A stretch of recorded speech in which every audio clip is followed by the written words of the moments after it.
Welcome. Hi, I'm Mikki, and this is Mikkipedia, where I sit down and chat to doctors, professors, athletes, practitioners, and experts in their fields related to health, nutrition, fitness, and well-being. And I'm delighted that you're here.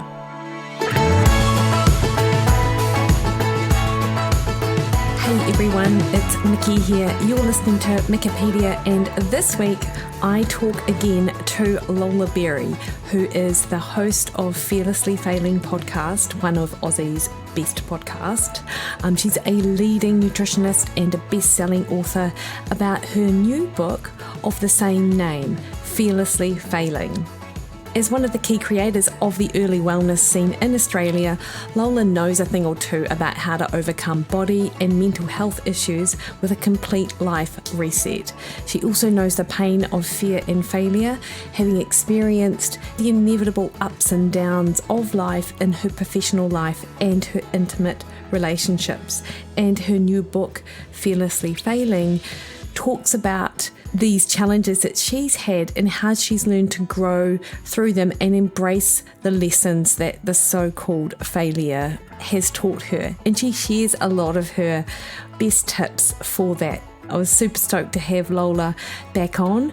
And just to remind you for people who haven't yet listened to the previous podcast, and we'll put a link to that in the show notes, Lola is born and raised in Melbourne. She's the best-selling author of 11 books, including the Happy Cookbook, and she's a bachelor in the health science in nutritional medicine.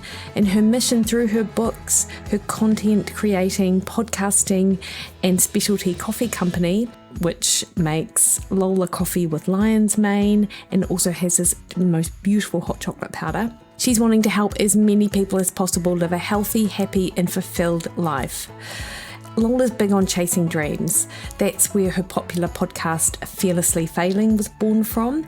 And within that podcast, she interviews people about how failure can be a gift and is often the key to success. So Lola's currently studying acting and TV presenting and dividing her time between Byron Bay and Los Angeles. And we'll put links in the show notes to the podcast, the books, and Lola's social media pages, which is the best place to touch base and see what's going on in her life. And so you can find out more if you're not already familiar with Lola's work. You can find out more about her through those avenues. Before we crack on into the interview though, I'd just like to remind you the best way for you to support Mikkipedia is to hit the subscribe button on your favourite podcast platform. That way it increases the awareness of this content to people who might not be familiar with it, and of course share it with your mates. Outside of that as well, you can also pop over to my website, Williden.com, and sign up to my recipe access portal, where for $12 a month you get access to over 800 recipes, and that grows frequently because it's updated. We have a private Facebook group, we have a written weekly forum, I give you an email once a week, and you also have access to pick my brain on anything nutrition related through our online messaging platform. For now though, I hope you enjoyed this interview that I did with Lola Berry.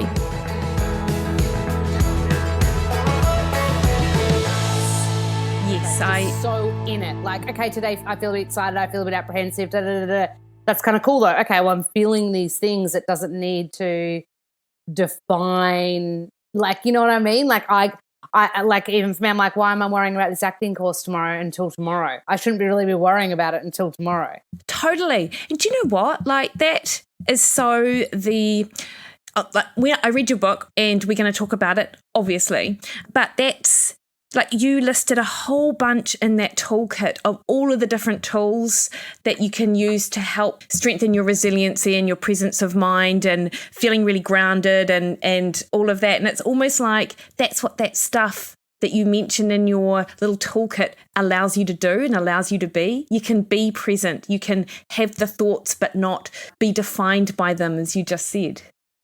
Yeah. I've never associated the two, like the presence and the toolkit section together, but I love it. Yeah, it makes sense. I just think we spend I know personally I spend so much time worrying. And even I'm about to go back to America, and I said to my therapist this week, I am determined not to stress in the lead up. Yes. Because you waste, I mean, I live in paradise. Like, I'm in Byron Bay and I'm not going to be back here for at least 6 months. Like, I better be soaking it up. Like, I better be enjoying it, you know, not freaking out about what if in America this and this doesn't go right. It always works out. Like, I'm a pretty strong, resilient person, you know. 100%, and I totally agree with that. I was having this thought last week because I was doing this multi-day hike, which I just did last minute, then to do the 60K. Then in 4 weeks, I've got to run bloody 100 kilometres. Like, that is another ridiculous thing. But I sort of thought, Mikki, it's 2 days out of your entire summer break. You should not be just focused on the anxiety around running these big events. Think about all of the other things in between, because that's what a waste of time otherwise. And how lucky are you that you're like such a healthy human that you get to do these things? Do you know, Lola, like, you're an active girl. You love your nature, as you've said in the book, like biophilia. Like, I absolutely love that section in the book and how we are just so one. And we're part of it. We're part of this natural world, but yet we're so removed from it in our little concrete jungles that you sort of forget that you are part of nature. Totally. You know? How lucky are we that we are able to be healthy enough to be able to experience it? And I actually feel really sad for people who have the ability to do it but haven't yet recognised the importance of it, or don't realise the value, or haven't had that opportunity to appreciate and understand that. Totally. But I think it comes when you need it. Like, it comes at certain times as well. Like, I totally agree. I think, like, my therapist says anytime you get too stuck in your head, he's like, all you need to do is get out into nature. And like, we've really prioritized it, like, just go for a swim in the afternoon, the beach. Like, nature's just so important to us now. Like, it's up there with food, nutrition. 100%. Lola, we've begun recording. Some of this will probably make it to the start. That's all right though, because, you know, I imagine that's These are my favourite bits. These are my favourites when I interview people via Zoom or online like this. Yeah. I do the same thing as you. I hit record at the start, and then when I say goodbye, I keep it recording, and you get some rippers, my friend. Like, and I keep it all in. I'm like, oh, don't worry, we'll cut it out. And I'm like, sneaky Lola. I just keep the whole thing in. Oh, that's hilarious. Do you know, I did that once. No, I do that all the time, but I forgot to check with one person who then texted me afterwards and said, oh, you left in that whole section about this, and our actual interview starts at minute 14. And I totally apologise, because I do just assume that people sort of think, you know, I agree, it's the conversations that you have with your guests that where the real stuff is. I got rid of it, which was, but I did get a number of comments on the podcast afterwards saying how much they enjoyed that part, because obviously people had downloaded and listened to it first. So I agree, that's what people love to listen to as well. Well, it's just real, you know. So, Lola, obviously we're going to be talking about your book today, which I absolutely loved, and we will get onto that. But first, I want to know a little bit about how you've enjoyed being back in Byron, which is like a little paradise. And also I want to hear a bit about LA. Obviously, anyone that follows you, which will be most people, given your followership, would have seen your sort of, you know, your daily updates and stuff. But I really want to get it from you as to how's it been for the last few months? Well, first of all, I need to say thank you to you, Mikki, because you got me onto the No Cow bars in LA. Is it called No Cow? Yeah, love them. Is that what they're called? Yeah. Yeah, they're these really clean protein bars, because in America, I have these bars in Australia. I'm not sponsored by anyone, but they're called Smart Bars, and they're really clean, they're really good, and they're sweetened with stevia, so, you know, no sugar. And then I couldn't get them in America, and so I started just being like, oh, let's just try all the best protein bars, and you got me onto the No Cow ones, and they were delicious and really clean and plant-based, and so thank you for that, number one. LA is pretty much the polar opposite of Byron Bay. So they are like absolute opposite ends of the spectrum. I go to LA because I'm training in acting, and I really want to work in acting and TV presenting, and the opportunity in Australia just isn't here for me. There are so many other female presenters and actors that would be so far ahead of me in line. Like, had meetings with acting agents, you just get rejected and knocked back time after time and time after time again. And it's like, shit, like, I'm fighting really hard to have representation here. But even if I get a representation, the pool of Australian shows is just so small that you might be lucky if you make it on Home and Away. You know what I mean? Like you might be lucky to do that. Yeah. And whereas in America, you know, you go from having 5 TV channels to 500. Yeah. And so the opportunity, so I go to America for opportunity and I love it. Don't get me wrong. Like it's such a cool place to call home, but it's gnarly. Like it's tough. It's rough. It's risky. It's dangerous. I felt unsafe quite a few times. And at the same time, it is so wonderful and so optimistic, and there is so much opportunity and magical things happen. Like literally you'll meet someone and then the next minute you're working with them on something. Like opportunities just really manifest so fast that you're in this mecca of creatives, which I love. And so I said to my therapist, it's really hard. LA's hard. It is. And he goes, yeah, if you want to fly the highest, the risk, you've got to live in the riskiest area. And I was like, oh, that's cool. So that really changed my perspective. And I'm probably going to go back. I go back really soon. I go back in like 6 weeks. I'm going to go back a lot wiser this time and a lot more assertive. I was really naive and I'm going to buy mace spray so that I can hike on my own and stuff because you get kidnapped. Do you know, Lola, when I found out that you were going to LA, I just thought it was such a brave thing to do, which is absolutely actually in line with your ethos of life, really. You know, you're like what you talk about opportunities being available, you actually have to be the type of person that is in a position to recognize it. You know, like you'll put 2 people in the same situation. One person will see it as an opportunity. The other person may see it as a challenge or, you know, the exact opposite. So I feel like what you've talked about through your book is sort of manifesting in the way that you approach your life, really, which is exactly as you've described. But I thought about it like you left your little paradise in the middle of a pandemic. You left the love of your life. You left your little support network that is in Byron, but also your dad and your mum in Melbs and stuff like that. And you just go off to the other side of the world in the middle of like big, scary LA. Yeah, but you know what's cool? Like Matt, I mean, my partner was amazing. Like we FaceTimed every single day. Like I'm pretty sure I annoyed him the amount of times I'd FaceTime him. And my mum checked in with me so often and she'd be like, I'm so proud of you. She did the most amazing thing. I've mentioned this once or twice before, but she called me when I was in the middle of LA and kind of in the thick of kind of finding my feet. And she was like, I want you to know all that I want you to do is chase your dreams. Yeah. She's like, I don't have any expectations for grandkids. I don't have any expectation for you to need to be anything other than whatever you want to be. And it was what I needed to hear at that time in my life because LA is so hard. And I want to be honest, like I felt it as a challenge. Like I was like, whoa. And I was in school the whole time. I was training in acting. And you'd be in class and I also audited and that means so I did an intermediate class, but I'd audit what's called the master class, which is working actors.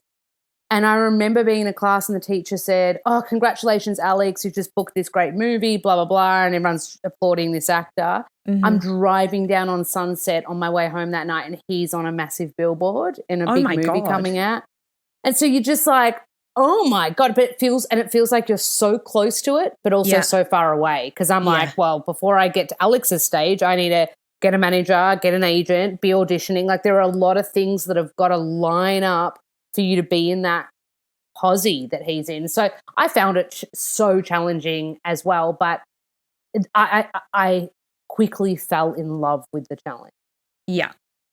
And you sort of have to do that, right? Like if you're going to live your dream and chase your dreams, you have to fall in love with the challenge because it sort of feels like, and this isn't just in relation to you and acting, it's everyone, is that anything that's worth doing takes work.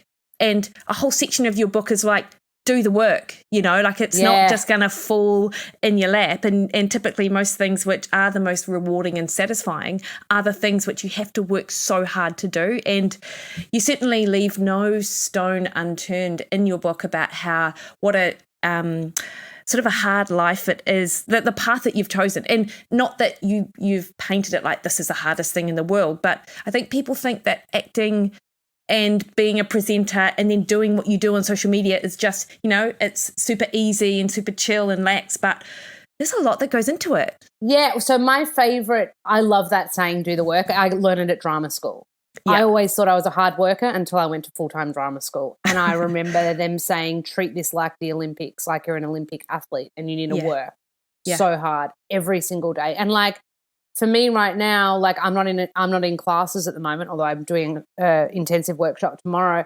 I'm currently learning 4 different monologues, 1 scene, and another monologue in a different dialect. So I'm doing 4 in American dialect, 1 in Aussie, and then what's called a two-hander, so just a scene with another person in American dialect. And I'm just doing all that to start shooting and building a show reel.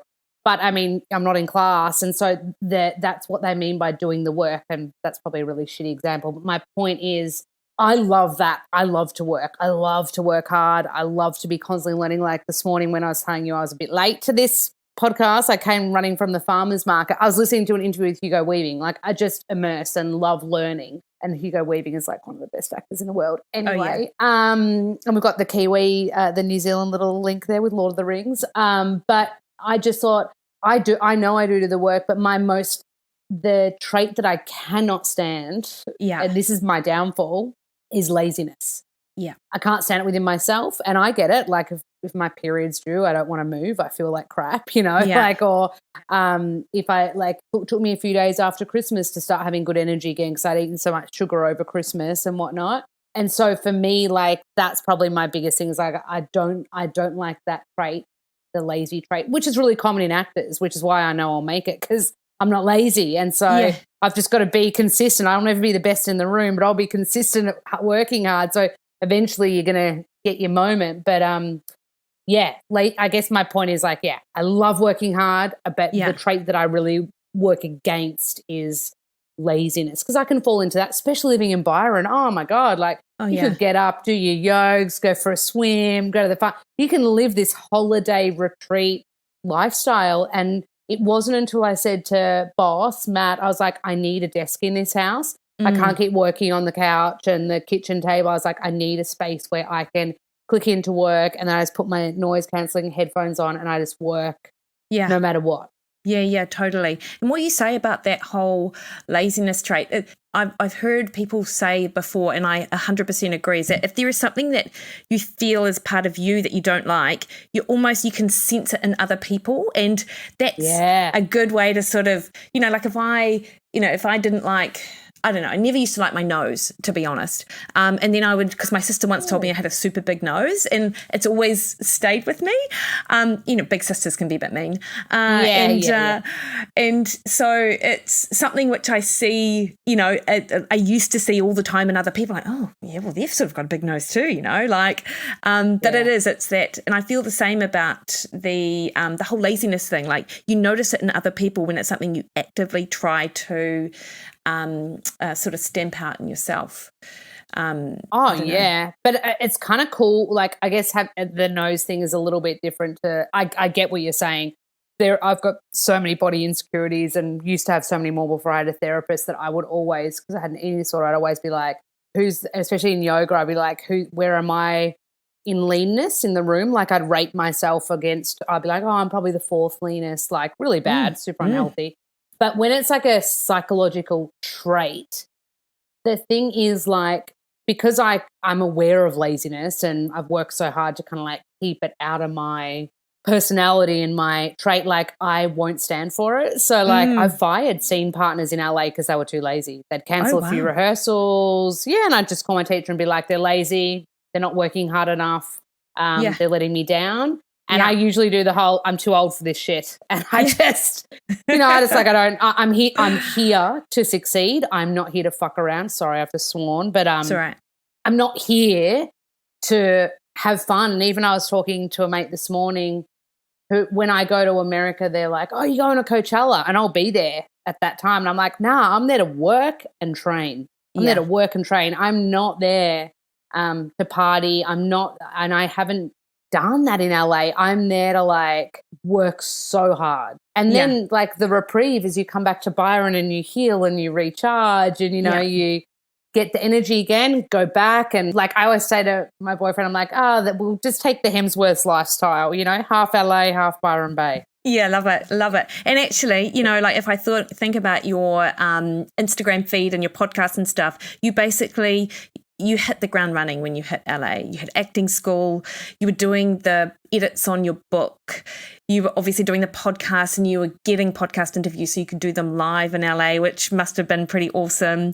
Was life as you thought it would be when you got there for that sort of 6 months that you were there? Was that how you would have seen it?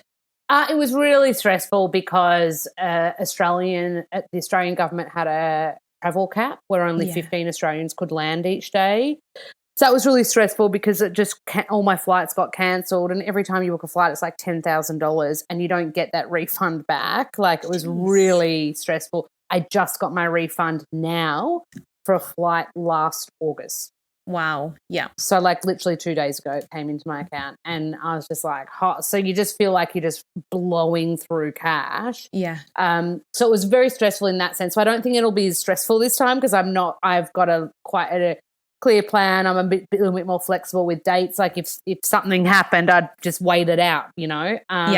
Whereas because I had a book coming out, I didn't have the flexibility timeline-wise.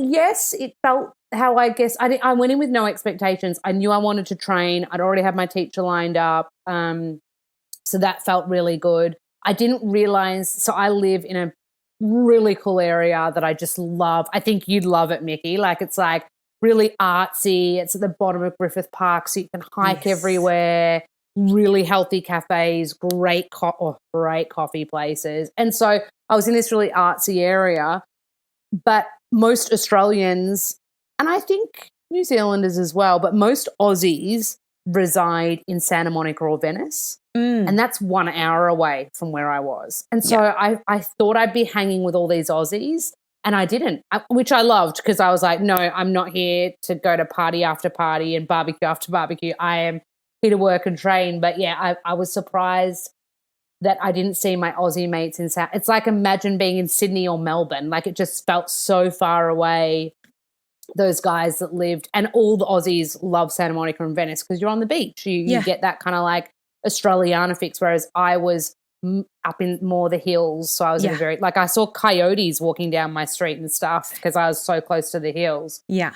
But yeah, and I liked that. I liked that I was kind of like a very, very lone wolf. Yeah. And are you heading back to that same area? Same home, same area. Oh, brilliant. Just locked it in yesterday. Yeah, I'm so excited. I love that area. I definitely, it's amazing. So many celebs live there. I'm like, oh my God, that's Kirsten Bell's house. That's Jack Black's house. Like Ryan Gosling lives around the corner. Haven't seen him yet. Love it. Yeah. So, you know, it's such a great, fun, artistic area. And I can't wait. I'm really, really excited.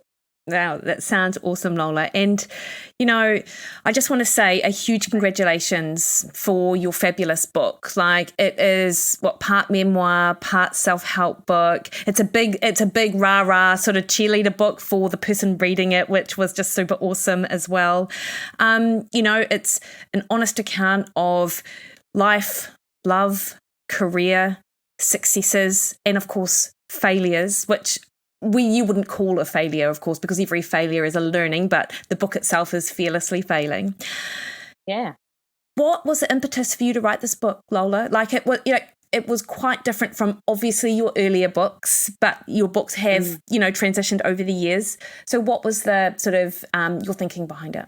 I had no idea about this until Matt reminded me when we started the podcast. So we're 180 eps in now, so we're over 2, I think we're over 2 years in. Yeah. We were talking and we were like, oh my God, this would be a great concept for a book. Mm-hmm. And I totally forgot that we even said that. Like, I think we said it when we were writing like ideas out for the podcast. And then a publisher contacted me. I wouldn't have been that far into the pod. And they were like, this is a great book concept. And I was like, nah, I don't want to write another book. I want to go to America with a clean slate. And I was really honest. I was like, I've got a green card. I'm going to America. Mm-hmm. No, not interested. And she was like, no, I think. And then when it became more memoir kind of style, that was really fun to write. And so, yeah, it came from the podcast, if I'm completely honest. I didn't expect to be writing another book. But you say that next minute you're writing a book. Like, so yeah, weird. that's just life. And when the sort of concept came up and you're like, yep, cool, I'm going to write a book, did you write the book that you thought you would write? Yeah, I'm not a natural writer. I'm not smart, Mikki. I'm street smart. I'm not academically smart. So to be honest and to be like really, really upfront with you, I delivered, I think, about 80,000 words. The book's sitting at 60 now, which is reasonably not crazy long for you would have felt that's pretty easy read. And when I got first edits back, I was like, oh my God, this doesn't sound like me anymore. It doesn't feel right. This feels super feminine. I'm a masculine writer, I believe. I believe I'm a bit of a no frills, like I'll give it to you straight. I'll always be a cheerleader, but I'm also going to give you tough love when you need it. Like that's my whole shtick. I don't like, you've got this beautiful, hey angels, hey beautiful, like it's just not me. It just it does, and it came back that tone, like the real like whimsical and feminine, and it was beautiful. It just wasn't me, and it was super self-helpy. No memoir. It was just self-help. And I was like, shivers. And I sent it to a really good friend that I knew would give it to me straight. And she said, you can't bring this book out. It's not you. Yeah. And she's like, in fact, I don't think it'll work for your career because it's so clear that it's been rewritten. Yeah. And I was like, shivers. And then what I did is I negotiated to bring on my own editor. And so I brought on my own editor, Simon, that has done like 7 of my previous 10 books, so he knows my tone. He's also British, so a British wit suits a self-deprecating Aussie writer. Like, yeah, totes. So I would say that, Simon changed the entire, and he was unreal. And I would say the magic for this book, because like I said, I'm not a natural writer. He just was able to like condense and connect in ways I couldn't. And he has really cool vernacular himself. So when because they edit and have to change and add words and make sure you're not just recycling your own words, because like obviously I've got a lot of bogan Australian sayings, but he used to say this one thing and he wrote it in the book and I was like, I'm stealing that. And he'd write, if I wanted to get a point across, he'd write, oh, and here's the kicker, which I've never said before, but I was like, oh, here's the kicker. I'm taking that for my language. Are you serious? You've not said that. I read that and I'm like, such a Lola thing. Right? So he gets me. And that's what I love about him. Like, you're not meant to tell that it's been edited. Like, you're meant to believe that so big thank you to Simon, the editor, was a game changer. And like, I invested my own money into bringing on the editor that I wanted to. Awesome. I was just like, this book needs to be super, just really honest and no BS, and I didn't want it to be flowery, and I didn't want it to be gender specific. I'm really passionate about everyone being welcome to read this book. And I'd interviewed some really freaking cool humans on the podcast that, were non-binary or trans. And I thought, this book has to be for everybody, and it can't just sit in this real only feminine tone. It needs to be honest. Yeah. That's why. Well, Simon did an amazing job, because I felt as I was reading it that it was you speaking to me off the pages. So you're absolutely right. Like, I mean, it's obviously not Simon, it is you as well, but together you guys made a great team at sort of bringing your message to life. Like, I really loved that. Lola, though, was it super hard to write, because you are just so brutally honest about people that have come into your life and how they treated you, how you treated them, and your sort of reflections moving forward? Like, did a lot of it bring up like a lot of these sort of emotions, or have you sort of worked through all of that with your therapist, so it was just writing?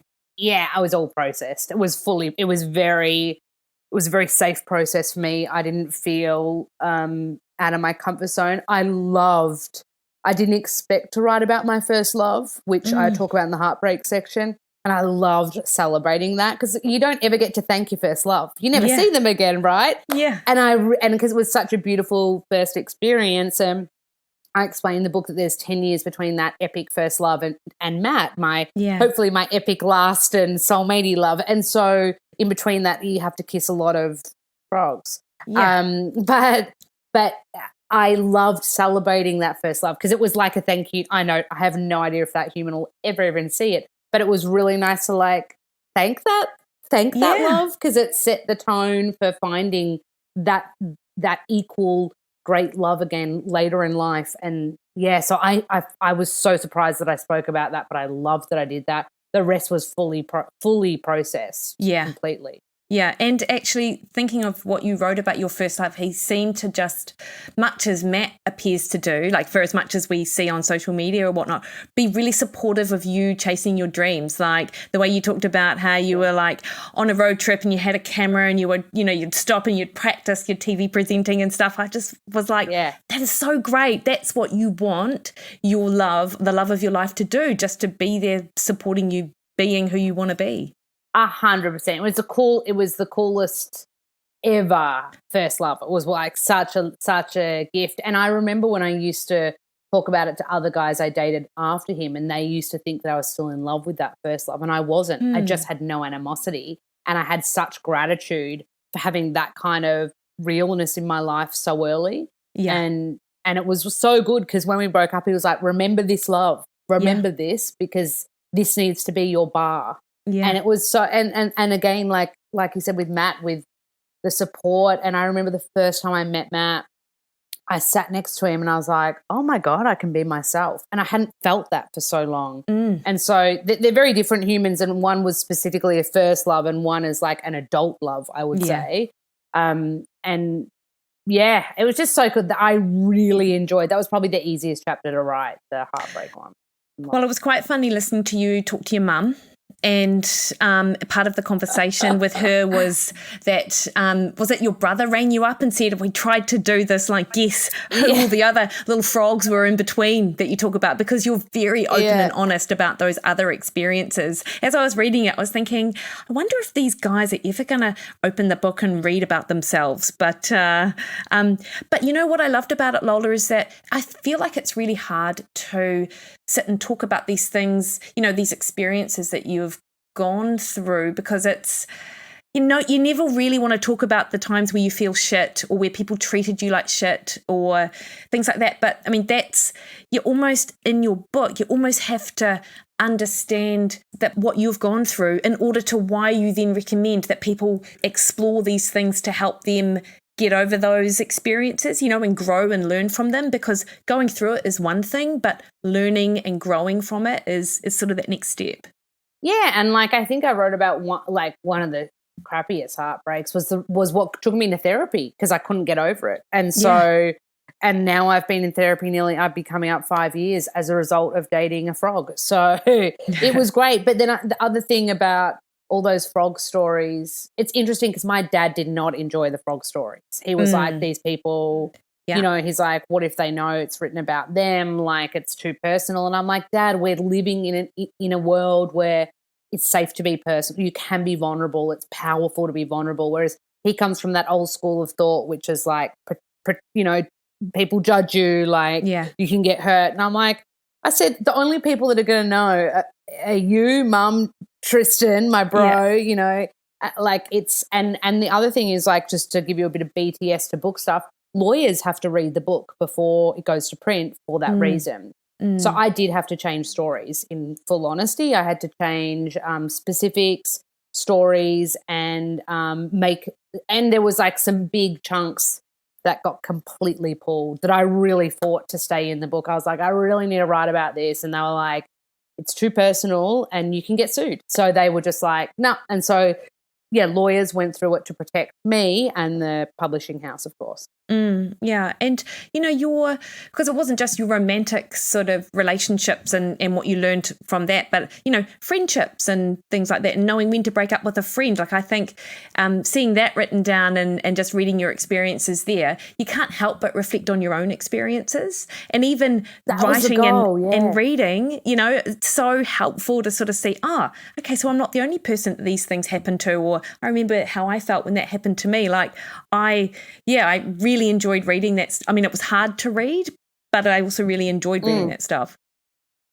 But I'm so happy you said that, because that's the goal. I'm not there to air these stories, even though sometimes there's like a comedic element to them, and you'll not notice in some, there was one friendship story that made it in there where I was at fault. I was the one that effed up the friendship, and who I'm now back and friends and feeling great having that friend back in my life. But that's the goal. The goal is you look at that and go, hang on, I think I'm in a little bit of a situation where I might be getting gaslit, or I might be in a situation where there's a narcissist in my life, or hang on a sec. And the point of the game, the aim of this game is that someone reads that and it's empowering enough for them to kind of like make a change. Yeah. It's not about airing dirty laundry, which was why I worked so closely with Simon on that too. I said, I don't want this to be a verbal diarrhea of all my terrible dating stories. Because I said to publishers many years ago, please let me write a dating book. I've got the funniest stories ever.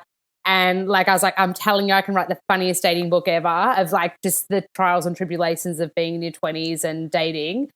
And so I had so much fun with that book. But when I sent that chapter to Simon, I said, it is verbal diarrhea right now. Please do. I trust you. Cull it. And he just really made it succinct. And he was so wonderful at like, I said, I would hate to harm anyone. And he was amazing. Like, so we were so able to like honor the truth of the story. Also I was really passionate about taking ownership for when I effed up, which was in every situation I stuffed up.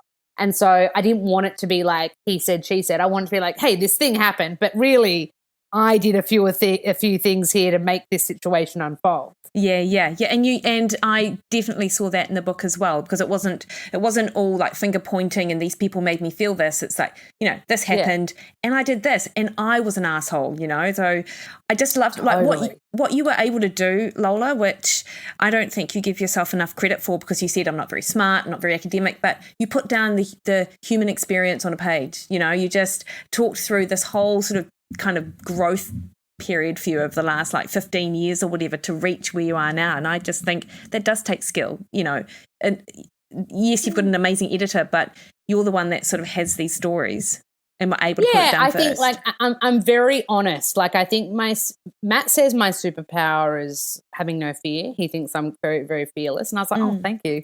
Happily, I've skydived. I've swam with whale sharks. And I do think I'm fearless, but I think I'm courageous. Like I don't think I'm happy to put myself on the line at my own cost. Like I don't mind if I look like an idiot. That's always been my shtick though. Like, and that's why I think I'm so interested in, TV presenting and acting, because you get to put yourself on the line all the time. Like you're talking about your run tomorrow, your 60-kilometer run tomorrow. And I'm like, at acting school, like it feels like you're doing that. Like imagine you at the start line, like when you go up at class in LA, you're in a theatre, you've got an audience watching you, you've got the teacher sitting front and centre, you feel completely naked and vulnerable and you're going to fail. Like you're 100% going to fail. Also, I was the only Aussie in class that had to have an American dialect the entire time. Yeah. And so you just know you're going to get told, fix your R's, fix your O's, fix that word's not working, and that's just dialect. Forget the acting for a second. And so I like that feeling of just being super like, and here we go, we're going to fall flat on our face. But I think there's a freedom in that. Yeah. What's that freedom? Is it that you can fail and it's okay because then you'll just do it again? Like what's the... I think it's the freedom that comes with honesty. And so even in acting school, they'll teach me like, Lola, I did a really hardcore scene. It was like sexually based too, which they're my most uncomfortable ones because I'm usually 10 years older than everyone in my class. And so I'm like, oh, here we go. And I had to do a really sexually charged scene with this gorgeous 22-year-old actor. I'm 36. Yeah. And he looked like Aladdin. He was so pretty. And I called Matt and I was like, fuck, I don't know how to do this. Like, I don't know what the hell I'm going to do. And I played the scene and it was a scene from a really great TV show called Succession. And I went and I played for power. I was like, stuff it, I'm going to dominate him. That's going to be how I go. It's safe for me. I can play a power woman, no problem. Yeah. But because it was sexually charged, I lost the scene completely. And the teacher said in front of all the students, I'm not joking to you, Mikki, Lola, not sexual enough, need you to feel it in your clit. in front of the entire class. In front of the entire class, people laughing. I'm sitting there being like, in pajamas too, because it's a nighttime, scene. I'm like sitting there going, oh my God, I need the earth to just like chew me up right now. I need to like leave. But you're just constantly failing. And then I really had to work on it, really hard work on it. And my scene partner was unreal. Like we actually had a little mateship at the end of it because we had to be so vulnerable with each other and hold a safe space for each other. Yeah. But so confronting. I don't even know. But yeah, I guess the question was, the freedom that comes with stuffing up is like, well, I've tried it this way. It hasn't worked. I'm here to learn. So why don't I just it's kind of like what your friend that you went, you trekked around with last week. It's just like, just dive into the tornado. Like you just got to dive in. And then if you know you're going to stuff up, then you get to grow and learn. And that's where the magic is, not only as an actor, but I think as a human being. Yeah, no, I love that, Lola. And, a large part of your book, well, a large part, maybe third of your book, regardless, is about that, the tools, So, okay, you're here in the here and now, this is what's happened to you, or how do you now take what you've done and sort of grow and develop? Here are some tools. And I've got to say, you list quite a number of them. You really have tried almost everything. Crystal healing. I've got like crystal healing in there, mate, everything. Oh, I love it. And actually what I love about it is again, it's that open, you're really open to trying different things. Yes, you do like one of the most conventional types of self-help around, therapy, but that's in addition to recording your dreams, crystal healing. You've got meditation. That. Yeah. So like acupuncture, I swear by acupuncture. I love it. Yes. And we talked about tarot card reading last time, something that your nana sort of taught you to do. Like, how did you come across all of these? Is it just because you're open to learning more about it? When I was studying nutritional medicine, this was a 3-year Bachelor of Health degree, and then I was also taking on electives in naturopathy. So I took on elective subjects in like iridology, numerology, and it was kind of like I was lucky because when I was studying, there was like a hippie twang to the course, even though it was a Bachelor of Science degree. And so I just have always been inquisitive and wanted to learn, and I just deep dive and be like, okay, I'm going to do a crystal workshop this weekend. I'm going to do my Reiki master this weekend. Like but I'm still like that now. It just so happens that now my attention is turning to acting, and that's why I'm always studying. But I heard a really good quote in a Hugh Jackman interview, and he stole this from Sir Patrick Stewart. And Sir Patrick Stewart said one day, I think to Hugh, they were shooting something together. He said, I get up half an hour every morning and I read because I've figured out that I'm not going to be able to read everything I want to read in my lifetime. Yeah. And so I'm a bit like that. Like I try to read 2 books a month. I really read every single day, but also I want to learn. Like there are so many cool things I want to learn. Like I'm down for I'd try ayahuasca one day. I'm just not down with the purging. But apparently when you get it, it makes you vomit and diarrhea. I've heard that too. Anyway, yeah. And so I'm like, the hallucinations and the self-discovery sounds amazing, but getting there, I don't know. But so I'm a bit of an I'm always open to experience. I think that's just my nature, and I do love to learn. Yeah. And do you know what I loved as well, Lola, is that when I mention, dream recording and crystal healing, and people might go, it's and clairvoyant, well, that sounds so airy-fairy. But what you wrote in your book was that it allows you a different perspective. And I think that's what many of us need to actually have, is that, you've only got your experience. You've only got those of people who you sort of surround yourself with and the way that they think about things. That's really how you inform, where you sort of move forward. So unless you open yourself up to trying these different things, you're not going to get a different perspective. And what you did, you really outlined for people, hey, you want a different perspective?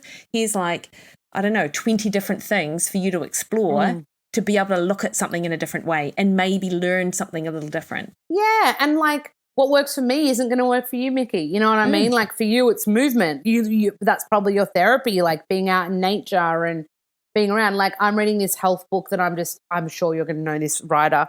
I'm obsessed with at the moment by David Sinclair, and there's a book called Lifespan. It's really cool. Yeah. All about anti-aging and the biology of aging. And I'm just like, oh, I'm going to live this. I'm going to change my diet, try this. Like I love learning and just trying new things. So like that's why I'm saying in the book, like just try it. And if it works for you, try it, like use it. Like I also read a great book I love, Plant Proof by Simon Hill. And I was like, okay, I'm going to go vegetarian for a while. I didn't last that long, but I tried it on because I was inspired by his book. And yeah, I just think if you're constantly educating yourself, and I just think the people that I look up to most that are like in their 50s, 60s, 70s and 80s, especially a lot of actors that are just like beasts and like giants in the industry, they're all consistently reading and learning. And so I just think I can take that thing. Reading is cheap. Like a book doesn't cost that much, or borrow one off a mate. Like, and I just think you're always learning, trying new things and reading. It's just super important to me.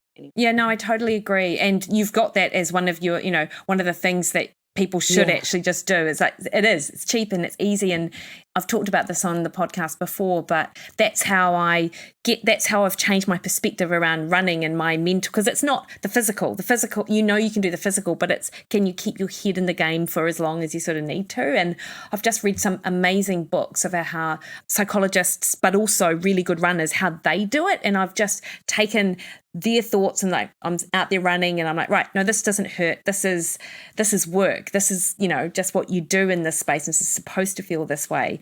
But of course, you've got to expose yourself to that kind of, those kind of books and those kind of thoughts if you, to be able to adopt them yourself, I suppose. I love that though. Oh yeah, but I love what you just said about like, this is work. Like if I get too emotionally attached to something, which is my like pitfall, my therapist says, have a business head on, like put your business head on. Yeah. So if I'm like, oh, I really want to do that thing, or I really like, or I'm really worried about this and I don't know about that. I'm like, fuck Lola, get your head out of it and just get your emotion out of it and just like be business. And it sounds like a really sterile approach, but it's a really great way, like, and the way you were talking about running, like this is business. Like I've got a really good friend that's super fit and she's like, I pretend that when I run in the morning, it's part of my job. Brilliant. And I like that. Yeah. Yeah. Like, and for me, like I'm into health. I don't feel like going to Pilates or yogas every morning, but I'm like, well, this is just part of your job. And it's going to mean that you're better connected to yourself. You're going to communicate better because you've moved your body, like, yeah, I like the concept of like putting your business head on when the mind kind of like sways or emotion creeps in. Yeah, that's awesome. And also what you said to me at the beginning of our podcast is think about how you feel when you've done it and the highs and the, of the run that I'm about to do tomorrow. But people are often like, if I'm just using running as an example or anything that feels hard, because do you know, Lola, I do a lot of work with people in and around nutrition, clearly, but a lot of like a third of it might be about the food and 2/3 of it is sort of that mindset, because you cannot like, you can't separate the two. And for most people, stress management is a really big part of them then being able to adopt an eating style that they know is going to make them feel better. But of course, the two are interrelated. So in those times, we talk about stress management techniques. And I don't know about the work that you've done with your clients, because I don't know if you've seen clients now, but I know that you have in the past, like actually getting them to adopt stress management techniques and some of the things that you talk about in your book is so much more difficult than telling them you've got to eat 120 grams of protein a day. Mikki, I think you're a way nicer person than me. I can't practice anymore. I get too frustrated. I'm so bad. Like, honestly, I fired clients. I was like, I've taught you the same lesson for 2 years now. I cannot keep doing this. It's making me crazy. Like I was like, I actually had to let clients go because and I've stopped practicing for now, especially while I'm so heavily focused on acting training. But like, I'm not, because again, the lazy thing is it vexes me. Like I don't like it. Yeah. And you've got to, as a nutritionist or a health professional, you got to hold space for people because they're going to stuff up. They're human. They're the same as us. We stuff up. But I think if I stuff up, my mental dialogue is quite tough on myself and I quickly get back up the next day. Whereas I would just be holding people. And in the end, I'd end up sending them to counsellors because I'm like, this is all mental health now. And it used to annoy the shit through me because I'd be setting the same diet plan every week and they wouldn't implement it or they'd cheat. And I was like, this is all – and I'd say you need to go to a counsellor. I'm not helping you right now. And they would just hold on to – this need to have me as like holding their hand. And I was like, this is not what I'm signing up for. So I haven't practiced for about 4 months now. I was like, you need a break, Lola. Because I said to Matt, I was like, I'm getting mean. Like I'm not enjoying practicing. And so, I've taken a big break. Who knows? I'm sure I'll go back to it because I do love health. Like I love healing and I love health and I love the other side. Like I love seeing people come out the other side, but it's that when people turn to you as like a friend, like when it changes to like it being you're a practitioner, then to them thinking that you're their friend and it being this like weird codependency thing. I was like, I'm out. So I'm not good at it. I'm not patient. You're much better than me. Oh, no, I don't know about that. But at least, it's that recognizing like a lot of the things you've got in your book are all going to be tools that regardless of where someone is on their health journey, if they haven't yet discovered some of these things, then there's a real opportunity to actually practice them, try them and find something that they like and find something that's going to stick. And like it's all health. So if you work on your stress, then actually the diet stuff becomes so much easier because suddenly you're not in this situation when you're always grabbing the sugar because you've got your mindfulness practice in place, or you do cold water therapy every morning and you find you just feel more invigorated and you don't need the caffeine, you don't need the sugar to sort of get your day going and things like that. I don't know. I just loved all of the things that you put down for people to try. But then I also liked that, right, you've got the tools, now what? It's not just here are 1,000 different things you can do. What's your first step? So you've got a great chapter at the end where you're like, righto, now it's time to step up and let's put into place some strategies. Here's a few starting points for you. I love it, Lola. It's great. No, you're a legend. Thanks for reading it and you've given it such a huge plug. You're amazing. I didn't expect you to do that at all. So I'm really rapt that you have enjoyed it. And thank you for your support because and to anybody that's listened to this episode or got the book, like it is a huge support when someone actually goes out and buys a book. And because there is so much available online now, like it's an industry that has changed a lot even since I bought out my first book probably like 12 years ago or 15 years ago. And I just think I just want to say thank you to anyone that's bought it because you're really supporting someone's passion. No, it's you're more than welcome. It's awesome stuff. Now, Lola, what I do want to just quickly touch on is just ask a couple of questions. So you and Matt over Christmas had like a 3-day sort of, you're like, right, this is our 3-day. Yes. What am I going to call it? I'm not going to say hiatus from eating clean because that's not what it is. But, it's just we do what we want, no guilt or whatever. How did that go? Is that how that rolled out for you? You loosen the reins. You know what I mean? You're just it was a tricky time because COVID was ripping through Byron Bay as well. And so I had intended on Pilates for me and yoga for me, kind of like I get up in the morning, I'll go to Pilates or, and that quick, like I think I taught right up until like the 22nd and I practiced up until the 22nd because I was in the space. And then I kind of pulled back because I was like, I don't want to get COVID while Dad's here right before Christmas, not have Christmas and not have New Year. So it was hard because like I'd intended to keep my Pilates and yoga, like I'd had it all booked in to keep over Christmas and New Year.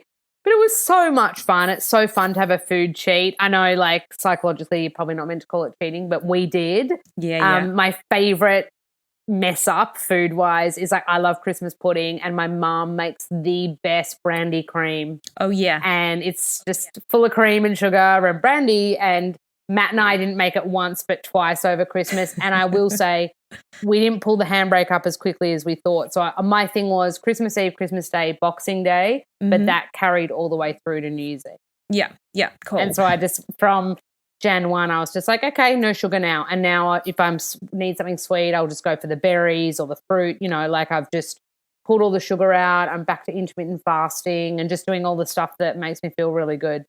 That's awesome. And you've got 6 weeks till you head back to LA. What are you most looking forward to, other than obviously getting back with your acting crew and immersing yourself in that lifestyle? Food-wise, what are you most looking forward to? I'm so glad you asked that, because in my head I was like, okay, there's this great salad place. There's this amazing place. So I live in an area called Los Feliz. Mm-hmm. I think it means happy or smile or something really cool in Spanish. Yeah. I'm going to look it up and tell you, because it's like it's got a beautiful feeling about that area. But there's this cafe there called All Time. They do phenomenal coffee, but they do, and great brekkie burritos and stuff.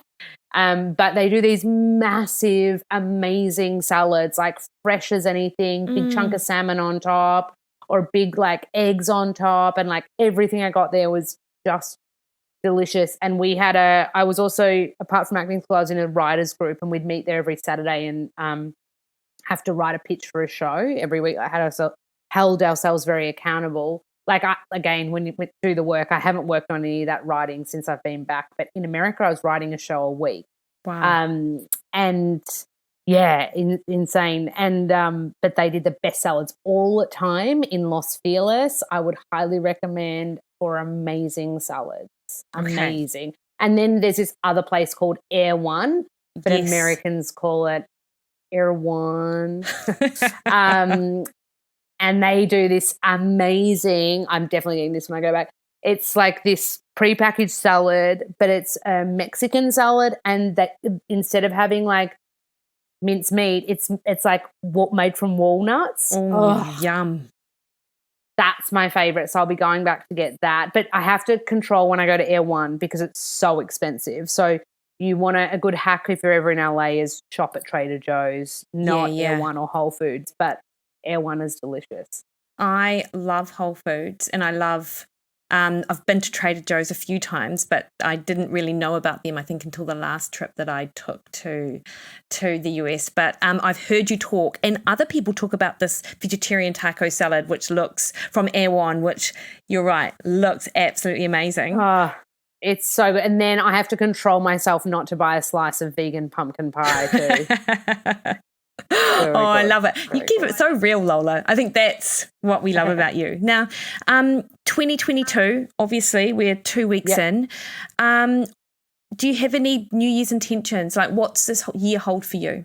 Yeah, so my goal will be when I get to LA is like head down, bum up work. So I'll try to get a manager for both TV presenting and then a manager for acting. And then in America, you have a manager and an agent that you've got to go out and get, whereas in Australia it's all combined into one, so your agent is your manager. Mm-hmm. So they're very different. They can be from different companies, and it's a whole different world. So I've got to work on that. I've got to work on getting in the union. So in America, there's like the SAG, very full on. It's called the SAG.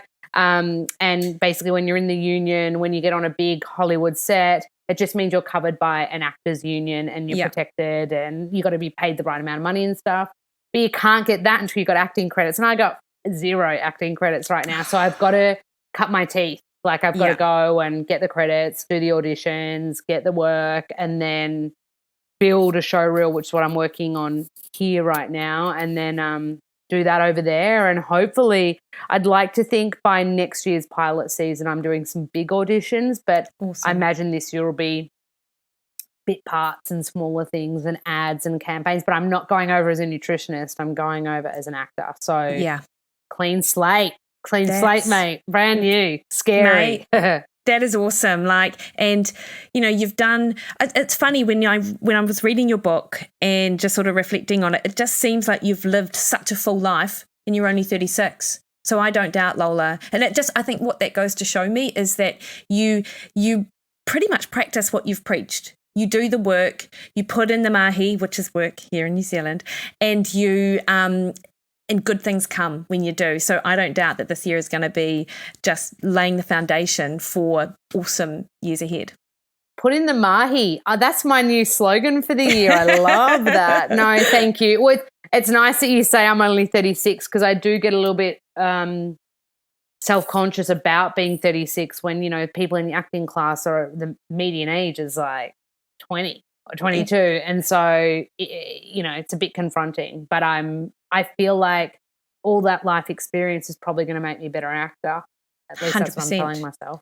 Oh, no, look, I 100% agree. And if it makes you feel any better, not that she's doing much right now, but Graham Norton the other week, Joan Collins was on. She's bloody 88. Can you even believe it? Oh, yeah. Amazing. Oh, yeah. And Jackie Weaver, who's a phenomenal Australian actress that made her big Hollywood debut at 63 on the Australian movie Animal Kingdom, which then became a massive American TV show based off the Australian movie. And she's like in Yellowstone now and she's 72 or something now, just like fully. I mean, Betty White, who, as we know, I'm pretty sure Betty White just passed away a few weeks ago, but 99 and acted to 97. I think. Yeah, you've got a lifetime ahead of you, girl. That's the beauty of acting. Your career as you're an artist, so you just like go with it. But that's why I love Hugo Weaving so much, because I just love his body of work and it makes me want to do heaps of theatre. But I think theatre for me would be Australia, and TV and film is America. Love it. And look, you've got goals, and I think that's awesome, because I think that's the stuff that keeps you going. And you know, if you set yourself the bar really high, then I don't know, you're so much more likely to achieve than trying to set little goals that aren't really goals just so you achieve them. Yeah, what's the saying? Shoot for the moon, you're going to land in the stars. That's what I was trying to say. And you've nailed it. Exactly. Lola, thanks so much for your time today. Now, I know that everyone will know where they can find you, but let's just, and how do people buy your book? Awesome. Okay, so if anyone's living in New Zealand, then Booktopia is probably the easiest way. They're really good at shipping and they ship pretty fast. I'm on Insta as kind of my main thing, so Yummo, Lola Berry. But Mikki, I want to take this opportunity to thank you for getting me on again. And I love our chats. You're one of the most researched podcast interviewers. I get to be a guest on your show. And as someone that's got my own podcast, I value someone that researches hard, because it makes the world of difference for the guest as well. And I think that's a testament to you. So I just want to say thank you so much to not only you, but your listeners for listening to today's episode as well. Awesome, Lola. You have a great day. You too, my friend. Big love.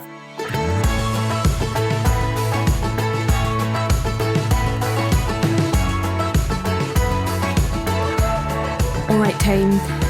That's this week's interview. I hope you really enjoyed it, and I really recommend her book. It was such a good read, and she's such a cool Aussie chick. And I don't know, Kiwis and Aussies, we're like best mates anyway, so it is like you're having a chat with a best mate when you're listening to it, if you use the audiobook or when you read it. So I can't recommend it enough.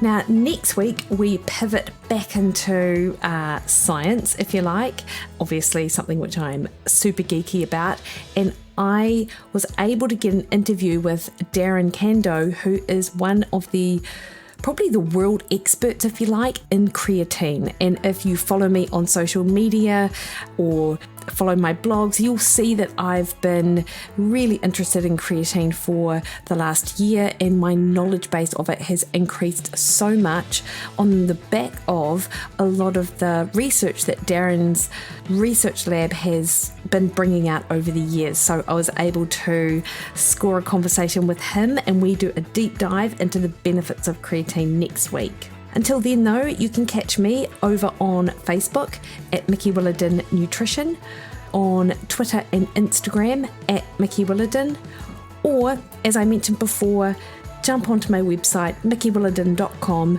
where alongside that recipe portal access, you can sign up to one of my meal plans. You can sign up for the waitlist for Monday's Matter, which is going to be launched again in late April, early May. We are in week 7 now, I believe, of the 8-week program for Monday's Matter Summer Edition. So I'm just putting the bits together to launch the autumn edition. Or book a consultation with me, and all of those details are over on mikkiwilliden.com. However, you have a good rest of your week and catch you next week. See you later.